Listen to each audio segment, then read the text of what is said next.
All right, y'all. We back with another video podcast, whatever you want to call it, man. I've been in Charlotte for like the past 4 to 5 days. I had a conference to attend, but we back with the videos, bro. So this video, we're doing a Q&A. I haven't done a Q&A ever, and I posted it out on Twitter, and some of y'all didn't want to act right, but eventually we got some questions in, and I said just drop some questions that's Falcons related, football related. Doesn't really matter because I just want to interact with y'all, see what y'all have to ask, and I can answer it. I think I will do another one probably like right before the season starts or around mid-season just to see where everybody's at, but I ain't finna hold y'all too long. Let's go and get into the questions. So the first question we got here is, who do you think is going to start next to base to begin the camp? Would it be Jordan Fuller or Xavier Watts? I think most people think Watts is starting, but I think Fuller is the starter right now. That's a real good question because like we drafted a lot of starters on defense in the draft. Okay, like you could make a case that a lot of these guys that we drafted could be starters day one, and I agree with that. But I do think, like, if you watch the Falcons podcast, they have one on the YouTube channel. They talked about how it may be a situation where, you know, these rookies, they aren't coming in as day one starters, and they will eventually be day one starters, right? Like, for example, in 2023 we had Clark Phillips. We got him in what, the fourth or fifth round or something like that. I forgot. He was like a day 2 or a day 3 pick. Okay, and he didn't come in as a starter immediately, but by the end of 2023 he was getting a lot of reps. He may not have been a starter, but he was getting the majority of the reps. Like, he took reps from D, he took reps from Mike, even though he got hurt. So I guess you could say like he was stepping in for him, but he was playing slot a lot, and he was also taking some reps at boundary corner. So I think it may be a situation like that where Xavier, hell, even Billy Bowman Jr., even Jalen Walker, even James Pierce, where they're not the day one starters. They will play situationally, but I say probably by week 12, week 13, they might be the full-time starter, and that's what I hope will happen because we have like 5 starters that we drafted this year. Like, that's kind of crazy. And the same person, he also asked, do you think Drake London and Darnell Mooney could get 1,000 yards this year? I do think they can. Like, I would say it's very possible because we had Kirk Cousins nearly break the record for most pass attempts without a touchdown. So if we can get just better quarterback play over that, like that last, like, you know, 10 weeks of the season, then bro, we really could have had 2,000-yard receivers, right? And with Mike being a more talented quarterback as far as arm talent, athleticism, all that, I think they can definitely both hit 1,000 yards this year. So I wouldn't say it's easy, but it's definitely possible. The next question is, how do you feel about Jeff Ulbricht's defensive schemes, and how do you think we'll do this year with him? Now, I don't know if I've answered this question before, but I feel like I have, so but I'll say it again. So when we look at our defense last year, in order to really figure out how we would work this year, we have to look at last year and see how we look, because obviously we look bad, but I'm looking at it from a coverage standpoint, right? That's how I look, or that's how I'm looking at defense as of right now. And when I look at the coverages and how we run those coverages last year, we're gonna run some of the same, you know, 3 match. We're gonna still run quarters. We're still gonna run quarter half, or half quarter. We're still gonna probably, I hope we can run more man coverage, because when we ran more man coverage, we were better. The pass rush got better, and the defense was better overall, okay? But when you look at like the structure of that defense, right, we were often playing 8 to 10 yards off the ball. We were giving up quick hitches. We were giving up smoke screens, tunnel screens, all of that. You look at Jeff Ulbricht's style of defense where they're more aggressive. They're going to challenge guys at the line of scrimmage. You're going to get more cover 3. You're going to get more man coverage. You're going to get more quarters, right? Those are his top 3 coverages. Cover 4 quarters, you know, and all its variations. Then you had cover 3 and man-to-man, right? Jeff Ulbricht did not like to blitz, but when he blitzed, he really blitzed. He sent 6 or more, okay? So that's one thing to note. But I do think we would run some of the same things that Raheem Morris brought over from LA, you know, a la, you know, Vic Fangio's system. Like, everybody's running that whole thing now. I do think we will run more of that, but I think we will run it differently to where we're challenging guys at the line more, and we're disrupting timing, and that can lead to the pass rush getting better because the windows aren't as big anymore. You can't dink and dunk it every time, right? Now keep in mind, we were probably like dead last in completion percentage, you know, allowed, where it was like 70% or something like that. You know what that means? That means guys are getting to their first read damn near every single play, okay?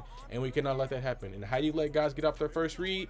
You challenge guys at the line, you disrupt the timing, you get them off their first read. That's why our pass rush was so bad, because we could not get guys off their first read, and it was just nauseating watching guys dink and dunk all the way down the field and then punch it in for a cheap touchdown. Like, that's so bad.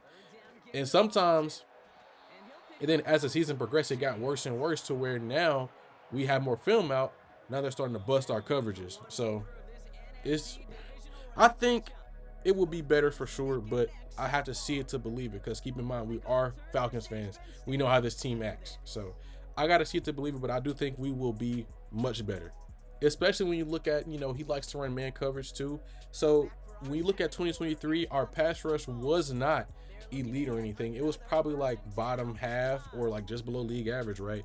But when you take 2023's pass rush numbers, you put them in 2024, we were an above average pass rush unit. We would be ranked like 13th or something like that. So, and how are we 13th? If you look at our coverage structures, we ran a lot of dime defense. We play a lot of man coverage. We were playing a lot of press man, where we were just up in guys' faces, disrupting timing. And we also had a good defensive coordinator who worked with the defensive line. So my thing is, if we could just play more man coverage, that's all I want to see. AJ can play man. If D starts, he can play man. Xavier can play man. Jesse can play man. Mike can play man. Clark can play man. All of our DBs can play man to man, and we are running zone defenses. That makes no sense to me. So the next question I want to talk about here is from Quinn. He said, which team do you hate more, the Cam Newton Panthers or the Tom Brady Bucks? And to preface this question, or this answer rather, I don't hate either team, because when I was growing up, we really beat these teams consistently, okay? So I don't really hate either team. The only reason like it looks bad now, or even close, is because they had Tom Brady, and then, we split like the past 5 years with the Panthers, right? But if I had to pick a team that I disliked a little bit more than the other, it would definitely be the Buccaneers. Even though I watched them, because honestly, they were a good football team. I'm not going to take that away from them, okay? And also at the time, we were a terrible football team. So I'm going to go watch good football over bad football, right? It just happened to be within the division, unfortunately. But we were owning the all-time series, and then just out of nowhere, they ripped off like 2 or 3 sweeps. And now all of a sudden, it's a close series now. So it's kind of crazy. And once again, I don't really hate the Panthers. I grew up watching them get blown out by us, at least not blown out, but at least beat down religiously. Okay, like it's hilarious at that point. Next question we got is from Heineke Lover. Taylor Heineke fan is kind of crazy, but he says, was the Kirk and Koo injuries the sole reason for the problems for the Falcons last year, or do you think it goes much deeper than that? And that's kind of a nuanced question, right? So if we look at how the season ended, right, and we just look at moments in the season where, man, if we did X, Y, Z, we could have won that game, okay? So if we look at that, that stretch of games to where Kirk was not throwing a single touchdown pass and turning the ball over, yes, that's 100% on him, okay? And also, I would also bring Riley Patterson into this, because if Koo or Patterson makes their kicks, the Falcons win the second Panthers game, we win the Washington game, and we win the second Saints game, okay? And then we will be 11-6, right? So that is something where you could look at where it's like, man, if we just make our kicks, we win the game. But if you look at our defense, also, like, very up and down. And Jeff Ulbrich said something maybe like a few months ago where it was like, good defenses don't fabricate things. And when you fabricate things, you have up and down weeks. And we had up and down weeks, okay?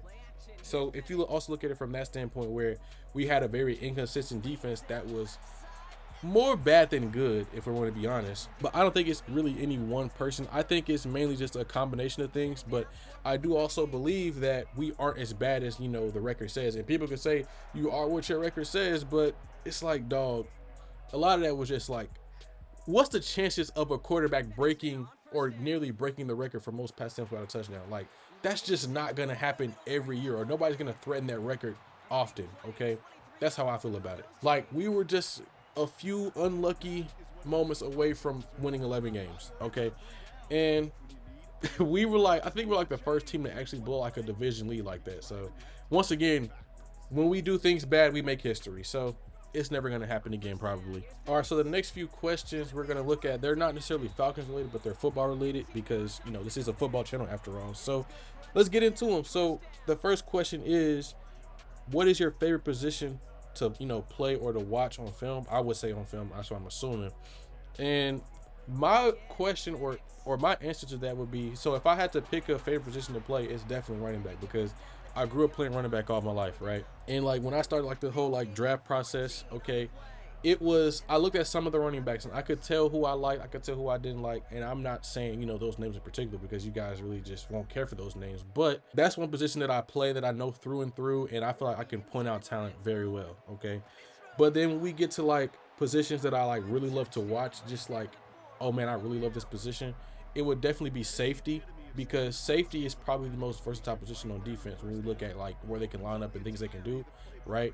You look at safeties, they can line up in the post, they could, you know, run, get off the hash and play a deep half, they can line up in the sliding cover, they can blitz at the line of scrimmage, they can play in the blocks, they can do whatever. And watching guys that can do everything, like a Brian Branch, like a Kyle Hamilton, to an extent like a Jesse Bates, like a Jalen Petre, like those guys that I like to watch, they can just do everything, they can affect the game in multiple ways. It's just really fun to watch. You could also say corner too. I would just say DB in general, because I love the technique and how they play. Like the technique that you watch when you watch DBs play is just satisfying to see it executed perfectly. That's just me. So if I had to pick a position, it would definitely be DB, but I would lean towards safety in that situation. The next question is my favorite players outside of the Falcons, or he said player rather. So if I had to pick one person, I'm gonna pick one person. But if I had to pick one person, it's definitely Patrick Mahomes. And a lot of people don't like Pat because he's been winning. Because when he first came out as the, you know, the full-time starter, people were in awe of how good he was.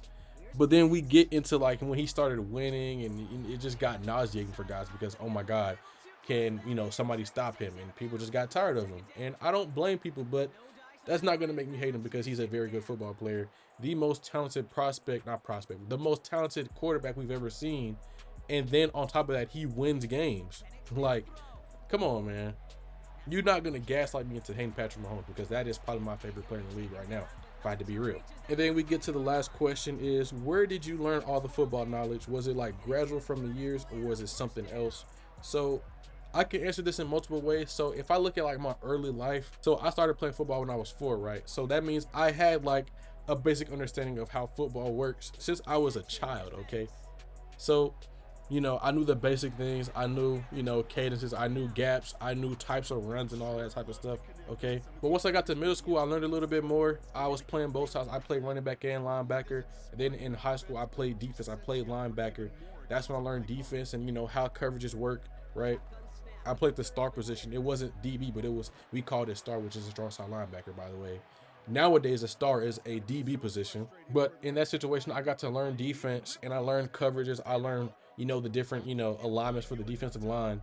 Now, obviously, I didn't play college football, but I would say once I got to, you know, watch the guys at spring practice, see how big they were in person, moving around like that, and looking at the practice scripts and all the play calls and different things that guys were doing.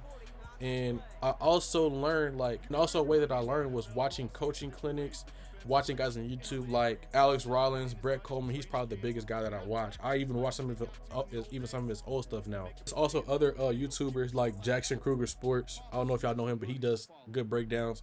And then Thinking Football, they do a lot of good football stuff too. So I learned a lot from watching YouTube, coaching clinics, reading articles. Also, I used to draw plays a lot, and so when I draw plays, I would see how they. I used to be just a pure progression guy, where 1, 2, 3, 4, 5, that's your read. But then I learned what a split field read is. I learned, you know, the coverages and how a coverage dictates where you go with the football. I learned different things over the years, so I would say it was definitely gradual, because you can never truly learn everything about football because it's ever changing. You're always learning. So that's one thing I will say. You can't learn everything, right? I'm not gonna just gatekeep it, because everybody can have access to learning football, because even though it's the most complicated sport, you can pick it up really fast. And once you get to the nuances of it, you know, you understand it, right?